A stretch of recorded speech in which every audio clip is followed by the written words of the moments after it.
Dude, the beard. Hey, That's it's where like it's at. it's that quarantine beard. You got to do what you can. So, I don't have any hair, but I have eyebrows. So I thought, well, I'm gonna just go with the beard too. So we'll see what happens. I It's didn't got, expose you that way, all I know right? I it's just okay. messed with I'm either gonna make more money because people are gonna think that I'm wise, or I'm gonna make less money because they're gonna assume that I'm old. So I haven't played that card yet, but we'll see what happens. it. That's awesome, man. How are you today? I'm wonderful. I'm wonderful. It's nice and sunny. It feels good here in Dallas, and was out in the front yard with the kids and the fam this morning, hanging out. So it's been a good day. That's good. No, I've been excited. I've been telling people that if there's one that they gotta watch that's just completely different from anything else, it's yours because you're the only person that I've run into that's teaching people on identity. Hmm. Right? Like it's so different. It's so different. And even I thought you were an identity coach, and I'm sorry that I actually labeled you No, that, thank you. right? Hey, I'm sorry. no. I mean, if we're gonna pass around credit to things that Ruben has done, that's one I want to make sure everybody hears out of my mouth. The label of me being an identity coach came directly because you called me that, and I read it. And after we were together on the podcast, and I told my wife, I said, I've struggled for so long because I'm not really a life coach, and I'm not really a business coach, and I'm like, that's not really what I'm like, in my soul. That's not what I care about. I care about identity and who people are. And I said, and this guy, I would talk to him for 40 minutes one time. He calls me identity coach. And now you can go anywhere on any social profile. It says Rocky Garza, identity coach. So if we're going to pass out accolades to Ruben, that's mine for my 30 minutes is I am now officially an identity coach because of you. So we'll go with that. Yeah, no, what's funny about it too is you kind of had no choice because it got published. Yeah, that's right. So Yeah, I people was that right no away. matter what, because you already said it. Yeah, yeah. So tell people what you do. Give everybody an introduction about who you are and what you do. Yeah. So because I listened to Riley, I'm changing everything that I would normally say for Riley earlier. Since I was listening to her, I'm gonna I give people the clearest language about who they are they've ever had. Mm-hmm. And I created a tool that gives you the ability to do that. I'm a husband, first and foremost. I've been married a little over 10 years. I'm a father. I have a 4-year-old little boy and a 2-year-old little girl. My number one goal this year is to eat breakfast and dinner with my family at our dining table 300 times. And I think that kind of sets the precedent for really about me and what my drive is and what I value and what I love most. Yeah. I think as kind of follows suit in whatever order you can want to take that. My greatest passion is the ability to help individuals find clarity and freedom, not only just from their story, but in the giving them a language. I think a lot of us are illiterate to the language about that we have to talk about ourselves, to communicate about ourselves, to say who we are. It's not that we don't know. I believe absolutely we know. I think to the point that it's been mentioned across the board from everybody, but I don't think we have the ability by ourselves to understand or get the language out of our brain or out of our mind so that we have the ability to communicate exactly who we are as human beings. And then I think that translates absolutely, pun intended. Like I want us to wear one hat every day, right? I want you to wake up unapologetically and go, this is who I am. I do not have to apologize for being me. And I can be fully aware that my neighbor is not my competition and my own purpose. And that what I was made and designed to do today, I will do because it is inherent to me and I'm unlike anybody else in the world. And so I think that translates everywhere. People always want to say, well, what's the ROI on that? Or what's it going to mean for my business? And how's it going to help me? And how's it going to, it's going to like have a significant impact in every single aspect of your life. Yeah. If your marriage is broken, it's not just because it's a bad marriage. It's because there's something broken in you or your spouse or both, or there's pain or there's trauma or there's right. Like, and take that into your business, take that into your sales, take that into your pitch, take that into your, and so our ability, I think, to pause long enough to give ourselves a moment, the phrase we even talked about on the podcast, the phrase to go, ask yourself, how much time do you spend looking out of the window compared to how much time you spend looking in the mirror? Mm-hmm. And most of us, that's a clapping moment right there for that one.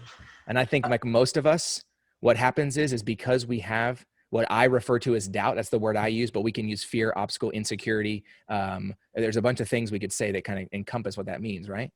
I think what happens though is that we allow doubt to win. And so doubt forces you to go to the window and look outside to see what might be or what might could be, because it might encourage you to be something you're not, as opposed to saying, if you go into the mirror, I can guarantee you the last time anybody who's watching, or will you watch later on the replay, make sure and put hashtag replay so when we go back and watch, because I want to comment back to you if you do. I want to challenge you. I can almost guarantee you the last time that you had a thought, an insecurity, a fear, a doubt, or you were angry at yourself, I can almost guarantee you the first place you went was not the mirror. You did not go to the mirror to look at yourself, to see yourself for what is good, what is true, and what is beautiful. You did not do that. You either went in isolation or you went to the window. Why? Because it allowed you to tell yourself a story that was not true, that allowed you to build a narrative that is absolutely false about who you are. And then you allowed that to take root. And that is the thing moving forward that said, this is how I guess I'm going to dictate my life. This is going to be who I am. And see what the difference is you go to the mirror and you look at yourself face to face, and then all of a sudden you go, well, maybe all those bad things I say about myself, am I really going to actually tell myself if I can see my own reaction? Am I going to tell myself if I can see myself? If I can tell, is that going to change? Absolutely. You're not going to look at yourself and say, oh, you're worthless. You're not going to look at yourself and say, oh, I'm sad. You're not going to look at yourself and say, oh, I can't do it. It's not going to work. They don't like me. The stories they say were true. I'm too vulnerable. I'm too intense. Why? Because I believe when we are faced with the reality to see ourselves, it forces us to actually think about the narrative in which we've communicated for so long. And then you want to go a step further, then you want to get another person in the room with you that has the ability to help you see that, know that, understand that, and build a language for you in that. One thing I tell people all the time, and half the people hear it and they're like, oh, you're downplaying yourself, and the other half go, well, tell me about that. And that's the goal, right? Yeah. Is, listen, I'm not a magician or a psychic or a guru. I'm not going to magically rub a crystal and go, I bet one time, and that's no, anybody who tells you they're doing that, don't listen, don't buy that webinar. Yeah. But I can guarantee you, if I were to ask you, anybody who's watching or who will watch later, when's the last time you spent, let's just go, identity mapping is a process I have. Normally it takes 4 hours. When's the last time you spent 4 hours uninterrupted with no technology, doing nothing but assessing who you were, why that mattered, and how to give yourself and build a language to communicate eloquently and specifically who you are as a human being, so you have the ability to translate that in every aspect of your life? Are you asking me? Both. Okay, because if you're asking me, you're gonna make me look really bad, because it's been years. But I think that's the point that I want us to be able to focus, even if it's for 24 minutes today. So skip 4 hours, cut it down by 20, cut it down, go to an hour, go to 30 minutes. How much different would your life be if you spent 30 minutes, let's go a week. I would like to say a day, but let's not get too aggressive. We're still in the middle of a pandemic. So let's go 30 minutes, all the more reason why you should spend 30 minutes a day though, but that's neither here nor there. Yes. 30 minutes a day. And you actually had a tool or a resource to say, who am I? What does that mean? What is the language? And let me really look in the mirror and assess what is reflected back. Because the window says, Rocky, you're too this, you're too that, you're so this, you're so that, you're too intense, you're too vulnerable. Are you really 85% of my following and clientele are ladies, not men. And so people go in the business world, they're like, that's why. Look, and of course, he's like the guy, but he also he's the guy that has like lady clients. And so like as a dude, I probably don't need him in my life because I'm fine. I made $500,000 last year. I don't need him. Mm-hmm. And so I either let that narrative play out and go, oh, I'm not good. They don't like me. I'm not respected. It's not going to work. Entrepreneurs don't like me. I'm just a joke. Or that's the window, right? Because I look at the window and I saw a Ferrari, then I saw this, and those are not bad things. It's a narrative I play in my head. Or I go to the mirror and I say, you know what is actually true, Rocky? Yeah. I go to the mirror and I say, you absolutely are intense. And you absolutely do value vulnerability. And I absolutely value experience and generosity and fearlessness. And those are absolutely key, fundamental, foundational factors about who I am. And I want that story and that narrative to be true because it represents me, not because it is a story somebody else told me about who I am. And I think for many of us, my first challenge for those of you that are watching is this. Well, there's a bunch of words for it, right? We call it, we have limiting beliefs, or we have insecurity, or we have doubt, or we have fear. There's a lot of language around it. To say that you don't have that is to say that you're not human. Mm-hmm. But to say that you have it and then do nothing with it, it's really, really hard to find empathy for that. Mm-hmm. And so I want you to look in the mirror. I want you to be able to look in the metaphorical mirror and say, what is the story that you've been telling yourself your entire life? What is the story? There's two things at play in our life: the stories we tell ourselves about ourselves and the stories that have been told to us about us. Where those things intersect, it creates a truth in our life. Whether it's true or not is irrelevant. It creates a truth. So ask yourself. I'm going to ask you, those of you that are watching, if you're willing and you're zoned in with me, I'm going to ask you to be a little bit vulnerable and chat in the comments with us. But I'm going to ask yourself, what's a story that's been told to you about you? What is something that someone has said to you about you your whole life that you believe right now, if you're honest, you'll look in the mirror, you believe has had a detrimental effect on how you see yourself, on your self-worth and your self-value? Ask yourself, take 20 seconds. We got time.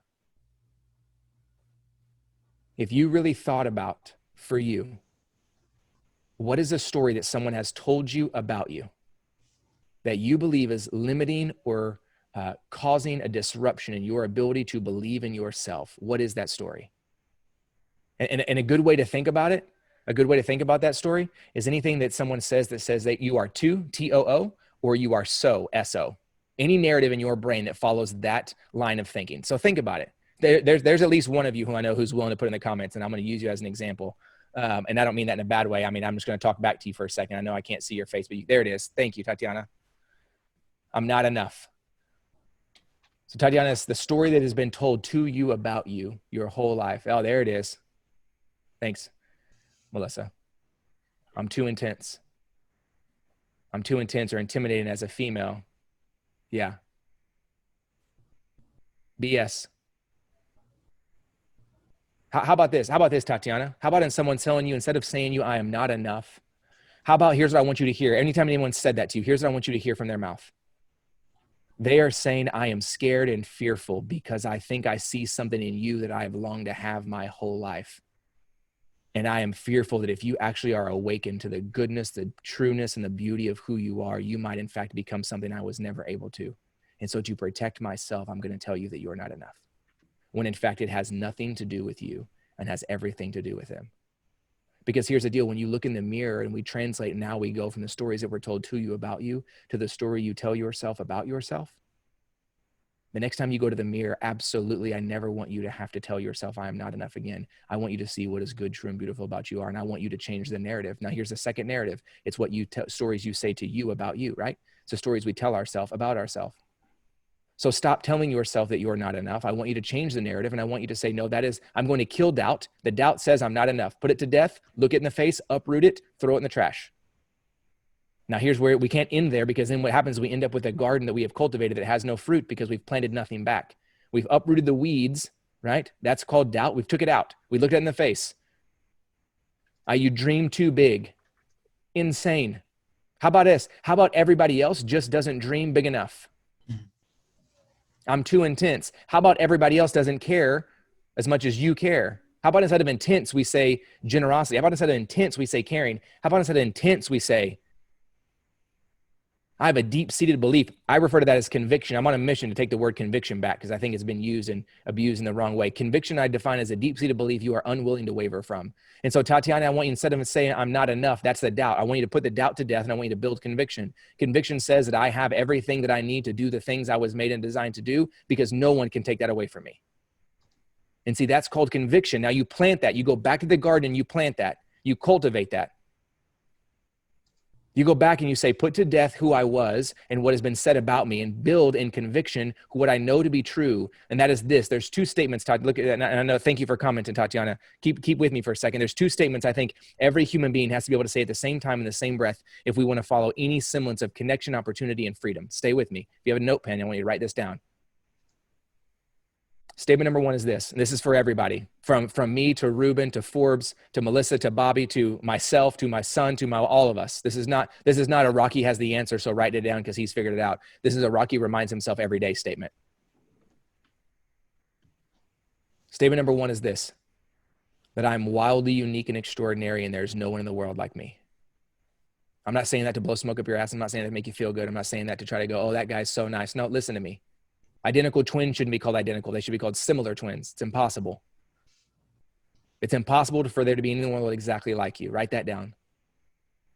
There is no one in the world like me.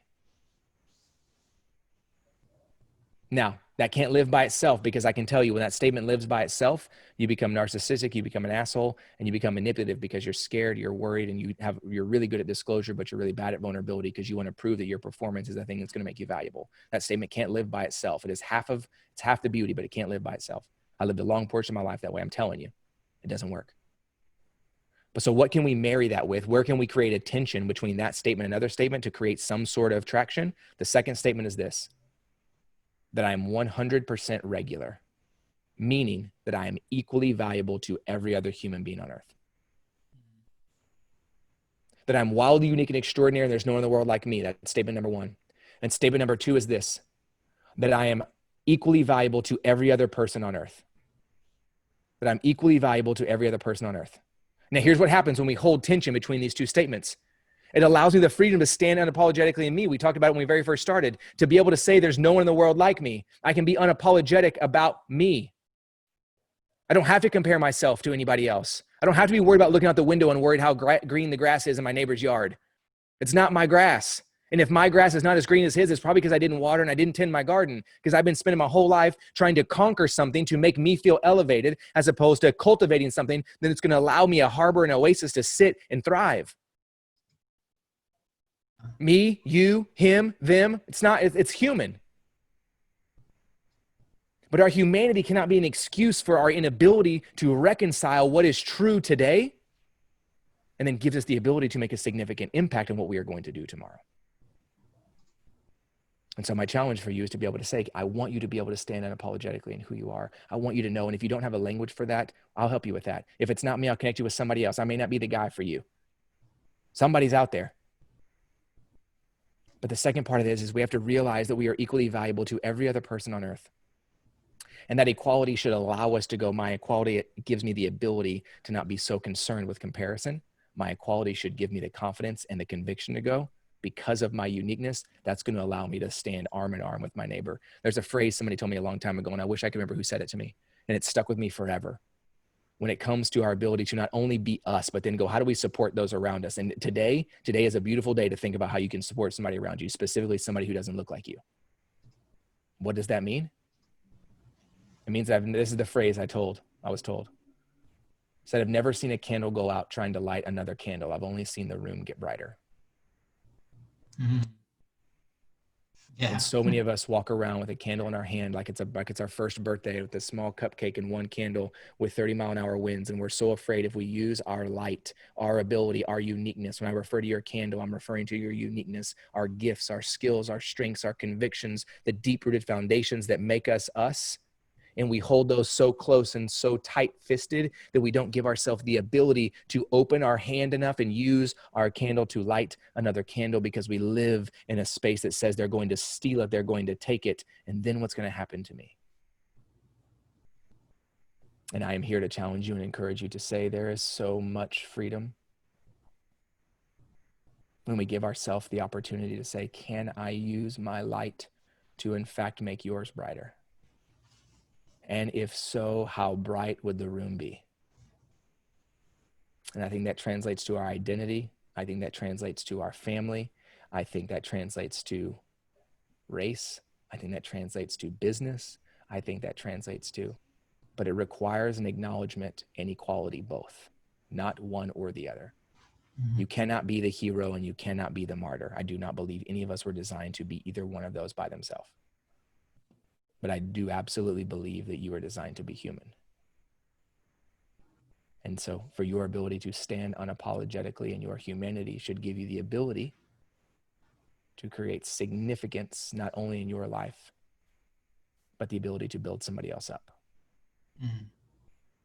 So we have to be able to recognize what are the stories we are telling ourselves about ourselves. We have the ability to recognize what are the stories that people have told me about me. I'm too intense. I'm not enough. I'm too intimidating. It's not going to work. I don't know how I don't know. We have to uncover those. You got to take doubt. You got to grab it by the root, rip it out of the ground, look at it in the face, put it to death.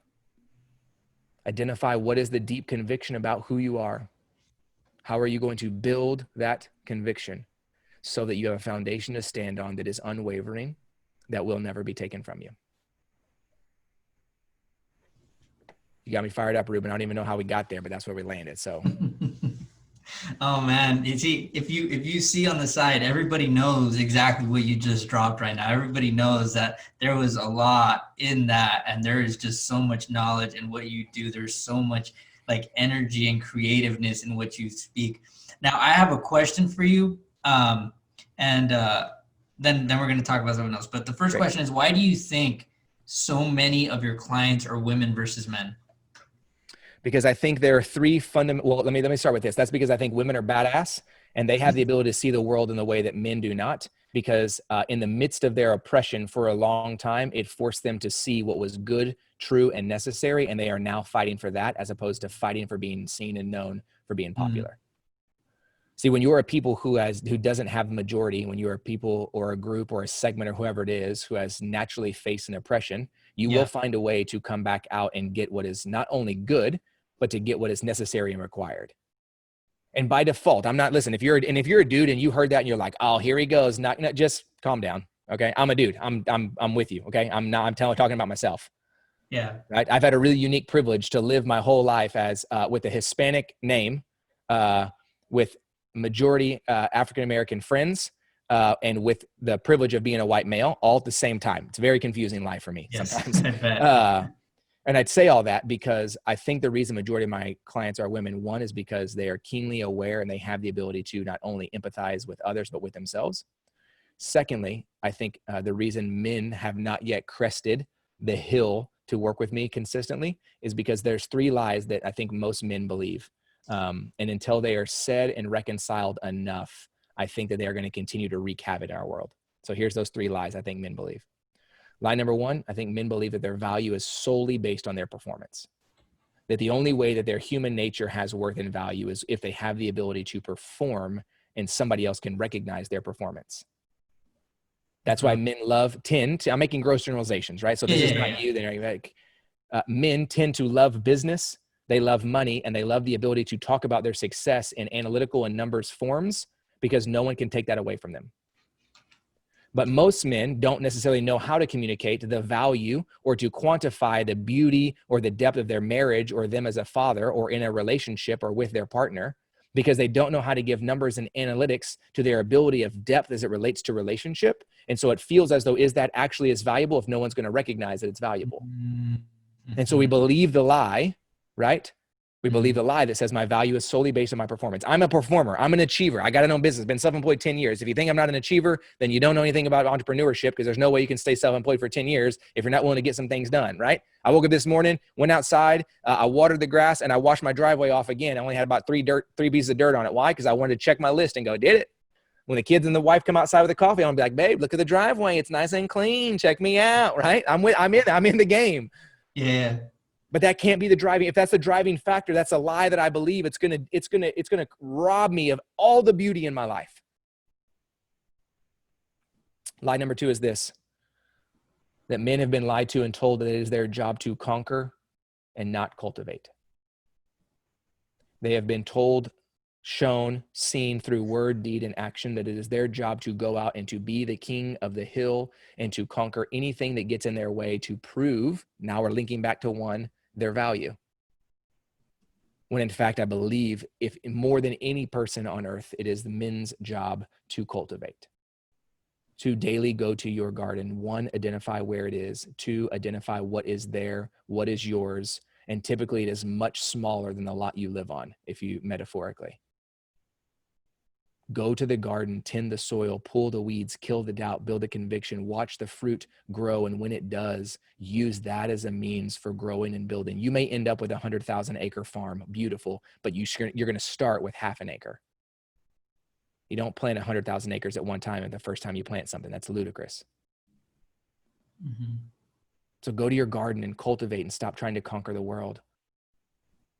The 3rd lie is this: that even if you were able to realize that your value is not based on your performance, and even if you could cultivate and not conquer, lie number 3 says that, well, you know what? You've probably done so much damage, it's too late. So why change now? Just keep doing what you're doing. Yeah. And when it gets hard, that's a lie that we believe. And so I think that's a long answer, but I think that's a long answer is why a lot of my following, a lot of my clientele typically tends to be women and not men, is because I think men are currently fighting that narrative in their head. And to go, well, I could either pay X amount of dollars to work with a business strategist or to pay a marketing company who is going to help me get more leads so that I can make more revenue so I can get something else. And I'm not knocking that. If you have a business and you don't do that, you're not going to get business. Therefore, it's not going to work. You need that in your life. Yeah. But if you haven't done the work yet to go, do I have language and clarity about who I am as a human so that I can bring not only my most authentic, but the truest version of who I am? I'm not interested in your best self. I'm interested in your true self. 2 days ago, we even talked about Instagram a little bit. 2 days ago, it was not my best day. It was my truest day, but it was not my best day. I didn't feel that great. Felt down. My heart is heavy. I have friends who are hurting. It's not a good time right now. That's true. It doesn't have to be best. It can just be true. I want you to be able to see true. What is true? And so I challenge you, if you're a man and you are watching and you have not done the work yet and you think that your business is going to solve the problem, wrong. A man thinking that a business is going to make his life better is like a couple thinking a baby is going to make them have a better marriage. Ludicrous. Yeah. Can both of those things create an abundance of joy and hope and opportunity and depth that would never exist without it? Absolutely. But is it ever going to occur by itself? No. And so, no, it's no one's responsibility but us as men. There's a phrase I heard, there's a book called The Boy Crisis, B-O-Y. Only read it if you're prepared to actually, if you're a man, only read it if you're prepared to come face to face with the reality of who you are. If you're not at that place in your life yet, and don't read it, because I'm telling you, it's going to wreck you. But there's a phrase in that book that says two things. Number one, it says, in order for men have to hang out to let their feelings out. Yeah. Right? I always joke with my wife. It's like her and some friends can get together, and 2 minutes in, and they've reached the apex of emotional depth, and they stay there for 2 hours. I don't know. It's magic. I don't know how it happens. And dudes, we hang out together and for 4 hours, and at 3 hours and 27 minutes, we're finally, one of us is like, so how's the marriage? And it took us like 3.5 hours to ask at once, right? Like, yeah. So one, know that. Put in time. That means, dude, you're going to have to spend more time. You are. It's going to take more time. Be patient with yourself. But the second one is this, that when boys hurt, they hurt us. And I think that translates to humans, but it does specifically to men. Yeah. When men hurt, they hurt us. And so if you are watching, or you watch the replay, or you have a friend, or there's grace, but there's also work to be done. And so if there's pain, address it. If there's hurt, address it. If it's simply, and I say simply, I'm saying simply compared to potentially a trauma. If it's simply an insecurity that you need to be able to work through, then do that. Figure that out. Try to figure out what that is. But do the work. Like everybody else has said, just like Forbes said, just like Bobby said, do the work. Put in the effort. It's not going to magically change by itself. Yeah, we didn't go into this deep last time in our podcast or anytime we've ever talked. This is some deep stuff we're talking about. So look, since we're getting a little bit close, I want you to talk about your book, because I'm sure you've made a good amount of fans at this point. But tell them about your book, because this is something new, something that you're actually, it's kind of out, like it's ordered for pre-order, but it's not out yet. Yeah. So tell us about your book. Yeah. So I have a book out that's out for pre-order right now to be delivered end of summer. It's called Killed Out, Build Conviction, hence the language throughout our time today. But the idea is the book is that it's one part my story, one part your story, one part workbook. And so it's not a novel. I'm not going to give you 15 chapters of theory and motivation. That's not the intent. There's work to be done in every chapter. There's questions to be answered in every chapter. They're ideally going to be sold with the encouragement for you to buy one and then for you to get one for somebody else so you can go through it together and create some accountability. We've got a lot of processes inside the book that we're going to ask you to text us when you get it so we can create some text message accountability. We got a group for you to get in whenever you buy the book so we can hold you accountable. But the idea is simply kind of what we talked about now. I think Tatiana is a really good example of what the book is I'm going to ask you to do some looking. I'm going to use my life as an example and say, are you willing to look in the mirror long enough to address the doubt that's in your life? Are you going to identify that doubt, pull that doubt out by the root, look at it, figure out what is true and what is not, get rid of, put it to death, and not leave there, but come back into that space and go, what now do I do to build conviction in my life, a deep-seated belief about who I am, so that I have the ability to put that into practice and then live consistently, cultivating, not conquering, with the hopes that if I can identify who I am as a human, then I have the ability to kill doubt, build conviction, and ultimately live a life that we believe in. And so the book is a process to kind of take you through that. So think one part story, one part your story, one part workbook to push you through and to do that. Yeah. And when does that book ship? Yeah. So the hope is that book ships end of July. So you can pre-order it now. I dropped there in the comments for those of you that are on Zoom. You can just go to rockygarza.com/book. You can pre-order a copy there right now.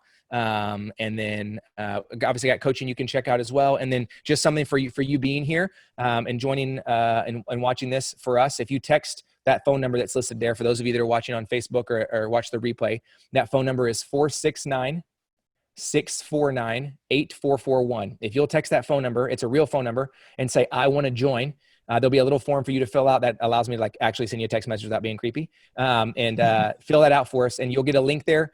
Two things are going to happen. One, we call that the Daily Rock. It's a text message we send out Monday through Friday every morning as a way to inspire, challenge, and encourage you some way, somehow, just straight to your phone. And if it moves you and you like it, text us back. Well, I literally get that on my phone, and I will text you back. So send us that. But right now, what we're doing is if you text that and get connected with us, there'll also be a link in there. We have an online platform called Be Known that has coursework, clarity of self, building confidence, building meaningful relationships, as well as podcasts, webinars, and every workshop keynote and we've done is all loaded in there for you to have.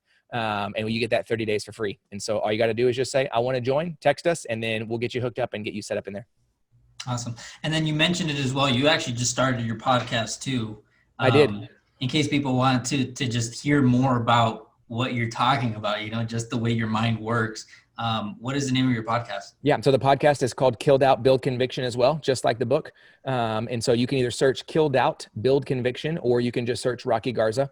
It'll pop up, and it's every place that you get your podcast, iTunes, Spotify, Stitcher. It's in all those places. So we'd love for you to check that out. Episode 1 is out, launched about a week ago. So we'd love for you to get that. And then know if you're someplace that, and this is a legitimate ask of you, those of you that are watching. If you're like, hey man, this really resonates with me, and I think I got some stuff to work through, and you want to be a guest on the podcast, I will tell you one thing different about the podcast is, it is an intent to be a deep dive in someone's life as a means to share and express where they are, that hopefully it provides some clarity and truth for you. And so any guest that's on our show is come on with the intent to say, hey, I'm willing to talk about my life. I want you to help me uncover my doubt and help me walk away in 30 minutes or less with the ability to build a new conviction in who I am. And so that's what it is. So if you're like, hey, I think I like that, and I think I'd like to be on the podcast, just shoot us an email or shoot me a DM. Again, there's not a lot of guys with a head this bald and eyebrows this big, so I'm easy to find. It's just at Rocky Garza everywhere on any platform. We'd love to connect, and we'd even love to have you on the show. I'm going to take you up on that. I'm going to tell you I'm going to reach out to you in a bit after this. Yeah, let's go. I'm ready. All right. Well, Rocky, thank you so much. I mean, I know this was one of the craziest panels that we can talk about. It's a crazy podcast when I even just think about that we're talking about identity. Yeah. Right. Everybody wants to help you in your money. Everybody wants to help you in your life. Everybody wants to help in a business, but you're the only one that I know that's trying to help you find out who you are. Yeah. So I appreciate that about you. And I just want to say thank you one more time. Yeah, no, absolutely. Thank you so much. Thank you for having me. Those that have spoken before me, you guys crushed it. Those coming after, I can already tell you're going to crush it. For those of you that participate in the comments, thank you. It makes my life so much easier when you're active and actually have someone to talk to and don't make up answers. So I hope you guys have a wonderful weekend. Great job, Ruben. Thank you so much.